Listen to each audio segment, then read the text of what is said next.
Bibiliya yera, Itangiriro igice cya 6. Abantu bahinduka babi cyane. Abantu batangiye kugwira mu isi babyara abakobwa, abana b'Imana bareba abakobwa b'abantu ari beza, barongoramo abo batoranyije bose. Uwiteka aravuga ati, umwuka wanjye ntazahora aruhanya n'abantu iteka ryose, kuko ari abantu b'umubiri. Nuko rero iminsi yabo izaba imyaka 120. Muri iyo minsi abantu barebare banini bari mu isi, no mu gihe cyo hanyuma abana b'Imana bamaze kurongora abakobwa b'abantu babyarana n'aba bana, ari bo za ntwari za kera zari ibirangirire. Kandi Uwiteka abona yuko ingeso z'abantu zari mbi cyane mu isi, kandi ko kwibwira kose imitima yabo itekereza ari kubi gusa iteka ryose.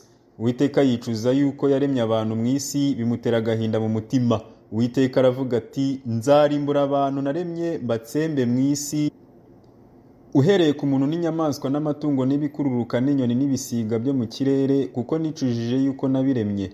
Ariko Nowa agirira umugisha ku Uwiteka. Uru ni rwo rubyaro rwa Nowa. Nowa yari umukiranutsi, yatunganaga rwose mu gihe cye. Nowa yagendanaga n'Imana, kandi yabyaye abahungu 3, Shemu na Hamu na Yafeti. Kandi isi yari yononekaye mu maso y'Imana, yuzuye urugomo. Imana ireba isi, ibona yuko yononekaye, kuko abafite umubiri bose bari bononnye ingeso zabo mu isi. Imana itegeka Nowa kubaza inkuge. Imana ibwira Nowa iti, iherezo ry'abafite umubiri bose rije mu maso yanjye, kuko isi yuzuye urugomo ku bwabo. Dore nzabarimburana n'isi.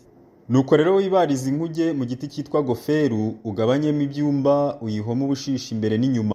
Uyibaze utya: uburebure bw'umurambararo bw'iyo nkuge bube mikono 300, ubugari bwayo bube mikono 50, uburebure bw'igihagararo bwayo bube mikono 30.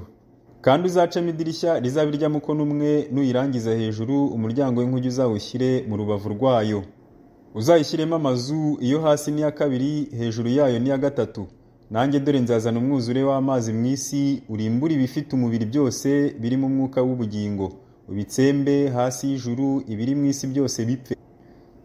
Ariko nzakomeza isezerano ryanjye nawe, uzinjirane muri iyo nkuge n'abana bawe n'umugore wawe n'abakazana bawe.